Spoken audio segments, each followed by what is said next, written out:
데살로니가 후서 2장 1절에서 17절입니다. 형제들아, 우리가 너희에게 구하는 것은 우리 주 예수 그리스도의 강림하심과 우리가 그 앞에 모임에 관하여 영으로나 또는 말로나 또는 우리에게서 받았다 하는 편지로나 주의 날이 이르렀다고 해서 쉽게 마음이 흔들리거나 두려워하거나 하지 말아야 한다는 것이라. 누가 어떻게 하여도 너희가 미혹되지 말라. 먼저 배교하는 일이 있고 저 불법의 사람 곧 멸망의 아들이 나타나기 전에는 그날이 이르지 아니하리니 그는 대적하는 자라. 신이라고 불리는 모든 것과 숭배함을 받는 것에 대항하여 그 위에 자기를 높이고 하나님의 성전에 앉아 자기를 하나님이라고 내세우느니라. 내가 너희와 함께 있을 때 이 일을 너희에게 말한 것을 기억하지 못하느냐. 너희는 지금 그로 하여금 그의 때에 나타나게 하려 막는 것이 있는 것을 아나니 불법의 비밀이 이미 활동하였으나 지금은 그것을 막는 자가 있어 그 중에서 옮겨질 때까지 하리라. 그때 불법한 자가 나타나리니 주 예수께서 그 입의 기운으로 그를 죽이시고 강림하여 나타나심으로 패하시리라. 악한 자의 나타남은 사탄의 활동을 따라 모든 능력과 표적과 거짓 기적과 불의의 모든 속임으로 멸망하는 자들에게 있으리니 이는 그들이 진리의 사랑을 받지 아니하여 구원함을 받지 못함이라. 이러므로 하나님이 미혹의 역사를 그들에게 보내사 거짓 것을 믿게 하심은 진리를 믿지 않고 불의를 좋아하는 모든 자들로 하여금 심판을 받게 하려 하심이라. 주께서 사랑하시는 형제들아, 우리가 항상 너희에게 관하여 마땅히 하나님께 감사할 것은 하나님이 처음부터 너희를 택하사 성령의 거룩하게 하심과 진리를 믿음으로 구원을 받게 하심이니 이를 위하여 우리의 복음으로 너희를 부르사 우리 주 예수 그리스도의 영광을 얻게 하려 하심이니라. 그러므로 형제들아, 굳건하게 서서 말로나 우리 편지로 가르침을 받은 전통을 지키라. 우리 주 예수 그리스도와 우리를 사랑하시고 영원한 위로와 좋은 소망을 은혜로 주신 하나님 우리 아버지께서 너희 마음을 위로하시고 모든 선한 일과 말에 굳건하게 하시기를 원하노라. 아멘. 교회를 공격하는 것이 세 가지 종류가 있습니다. 첫 번째는 박해죠. 물리적인 공격입니다. 두 번째는 거짓된 교리, 가르침, 지적인 공격입니다. 그리고 세 번째는 사탄의 직접적인 공격, 귀신 들림. 귀신 들림은 정신과 치료를 받는 우울증이나 이것과 다릅니다. 귀신이 들어가서 사탄이 그 사람의 속에서 있는. 귀신 들림은 예수님의 이름으로 쫓아내면 나아요.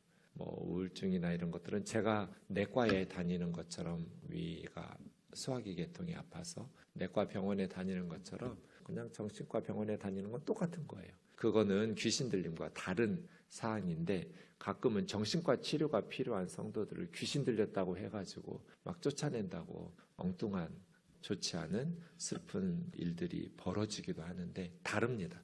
이렇게 세 가지, 박해라는 물리적인 외적 공격, 그리고 거짓 가르침이라는 지적인 공격, 그리고 직접적인 사탄이 들어와서 역사하는 귀신 들림. 이렇게 세 가지 종류의 신앙을 흔들어 놓는 공격이 있는데 이 중에서 데살로니가 교회는 앞에 두 가지를 겪고 있었습니다. 첫 번째 박해, 심한 박해가 있었다고 이야기했고요. 그 다음 오늘 본문에서 나오는 이제 거짓 교사들의 지적인 공격. 어찌 보면 이것이 더 치명적이죠. 물리적인 박해는 성도들이 똘똘 뭉쳐서 견뎌내면서 용광로 같은 시련을 통해서 더 정금 같은 믿음으로 교회가 성숙하게 변화될 수도 있지만 지적인 이 거짓 교사들의 공격은 더 훨씬 더 치명적입니다. 2장이 그것을 이야기하고 있는데 우선 1절에서 3절까지는 어떤 문제가 있었는지 오류의 본질에 대해서 이야기하고요. 그것을 4절부터 12절까지 진리로 해석해서 진리의 말씀으로 반박하고 있습니다. 마지막 13절부터는 그것에 대해서 이제 성도들이 어떻게 해야 되는지 이렇게 세 부분으로 이루어져 있습니다. 먼저 1절에서 3절까지 어떤 거짓 교훈이 있었는지 보시면 형제들아, 우리가 너희에게 구하는 것은 우리 주 예수 그리스도의 강림하심과 데살로니가 전서가 바울 서신 13개 중에 첫 번째 편지거든요. 신약 성경의 첫 번째 서신이라고 보시면 돼요. 신약 성경 중에 제일 먼저 쓰여진 것이 데살로니가 전서입니다. 바울 서신의 특징 중에 하나가 뭐냐면 바울 서신 초창기에 쓰여진 바울 서신들에는 바울이 자기 자신을 주님이 재림하실 때 살아있는 쪽에, 주님이 재림하실 때 두 부류의 성도가 있겠죠. 재림 전에 죽은 성도, 재림 때 살아있는 성도, 그럴 거잖아요. 그러면 재림 때 죽은 성도들은 주님이 이제 데살로니가전서에 보면 죽은 자들은 주님이 데리고 오시리라. 그런데 살아있는 자들은요, 재림할 때 죽지 않은 성도들은 어떻게 될까요? 휴거 되겠죠.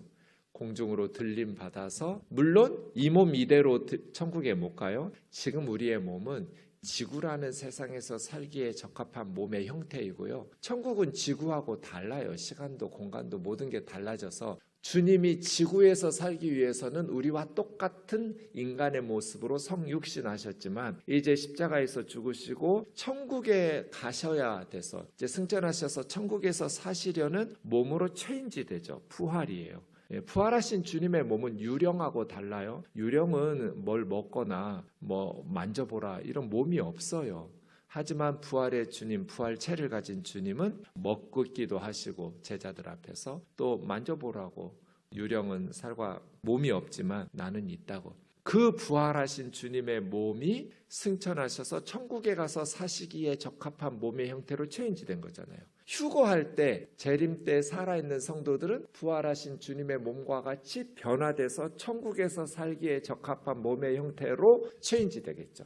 이렇게 두 부류가 있을 텐데 바울 서신 초창기 서신들은 바울이 앞부분이 아니라 주님 재림할 때 죽어서 주님이 데려오시는 성도들이 아니라 살아있는 쪽에 자기를 넣어요. 사실 이게 바람직한 자세죠.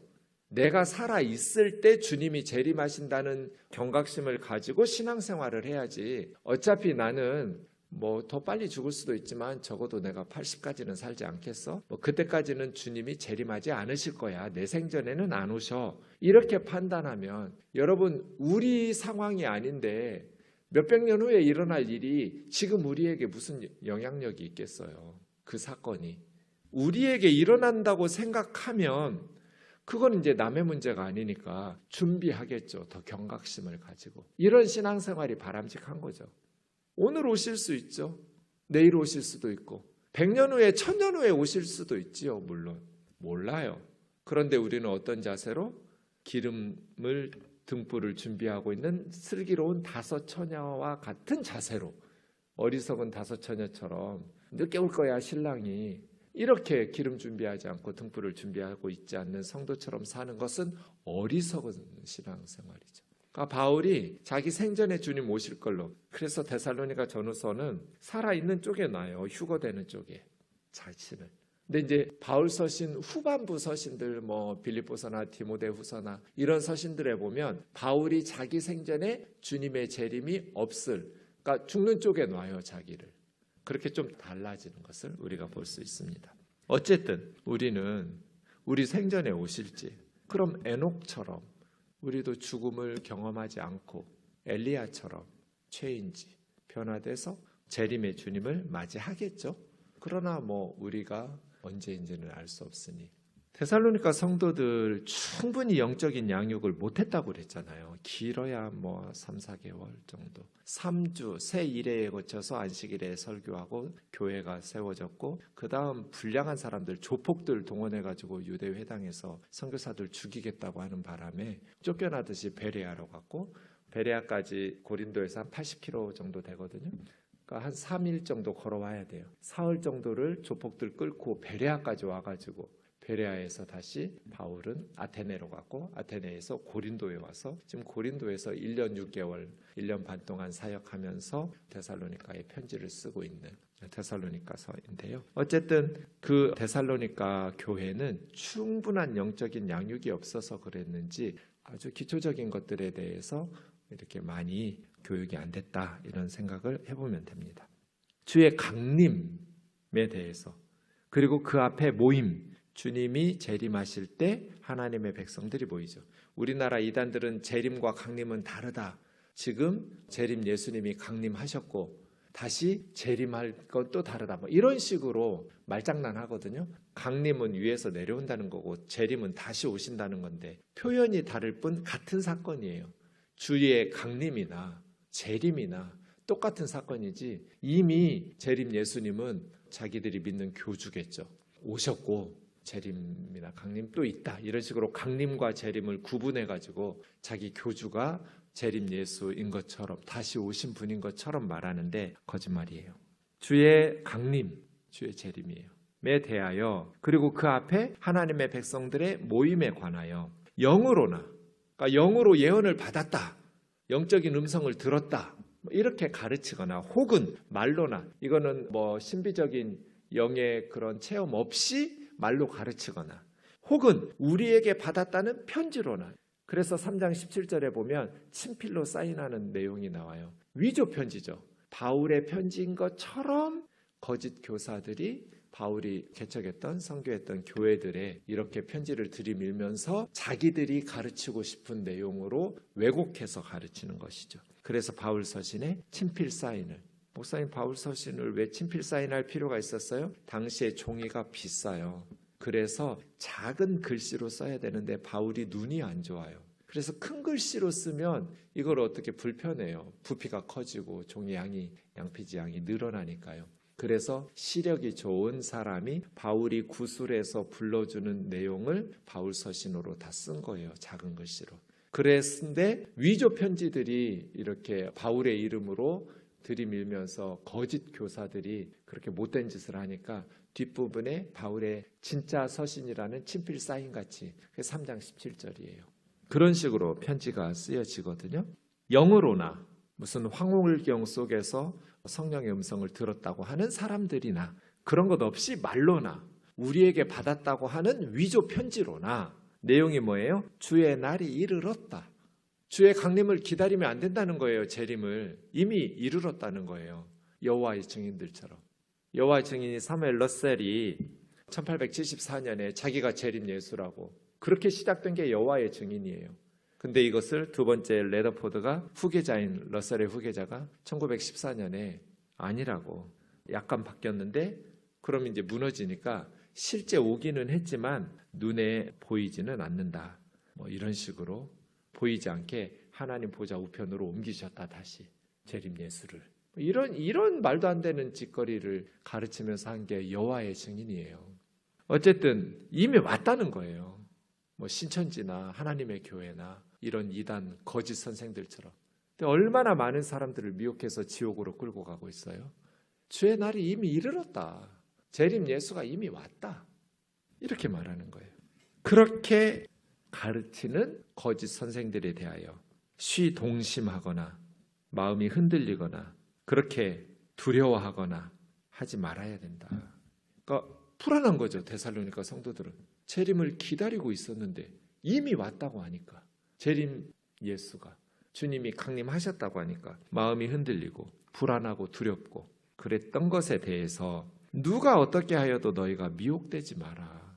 누가 어떻게 가르쳐도 흔들리지 말고 속임 당하지 말아라. 먼저 배교하는 일이 있고 불법의 사람 곧 멸망의 아들이 나타나기 전에는 그날이 이르지 아니하리니. 먼저 하나님에 대한 반역이 먼저 일어난다. 재림 전에 불법의 사람, 멸망의 아들 같은 사람이에요. 불법을 저지르는 멸망의 아들이 나타나서 하나님을 반역하는 그러한 배도가 먼저 일어날 것이다. 그는 대적하는 자, 하나님을 대적하는 자인데 범사의 하나님이나 숭배받는 자들 위에 뛰어나 자기 스스로를 하나님이라고 하면서 하나님의 성전에 앉아서 하나님에 대한 반역과 대적을 이룰 것이다.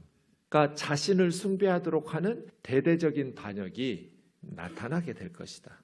내가 너희 가운데 있을 때 이렇게 가르치지 않았느냐. 지금 전 지구적인 반역과 대적이 일어나지 않았어요. 불법의 사람이 아직.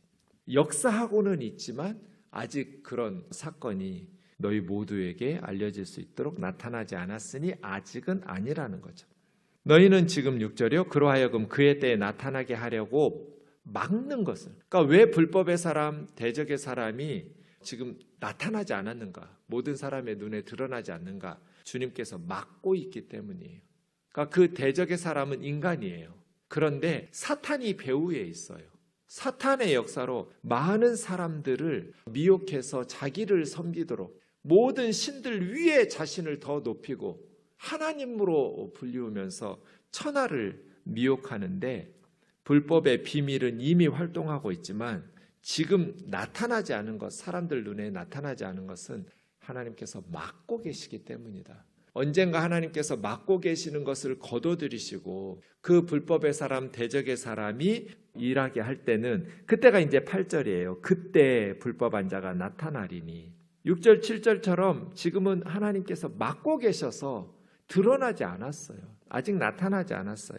근데 이제 그것이 막고 계시는 것이 끝나면, 억제하던 시기가 끝나면 불법의 사람이 나타나리니, 그때에 주 예수께서, 그때는 이제 심판의 때겠죠. 재림의 때 나타나시면 예수님의 입의 기운으로 그를 죽이시고 강림하셔서 나타나심으로 패하시리라. 악한 자가 나타남은 사탄의 활동을 따라, 그 불법의 사람, 멸망의 아들은 사탄의 활동을 따라서 역사하는 거예요. 그러니까 사람이라는 거예요. 배후에 사탄이 있는데 사탄의 활동을 따라 모든 능력과 표적과 거짓 기적과, 하나님을 흉내내죠. 사탄은 능력, 표적, 거짓 기적들을 통해서 불의의 모든 속임으로 멸망하는 자들을 미혹하는 거예요. 그들 가운데서 역사해요. 그 가운데 사탄의 활동이 있어요. 배후에.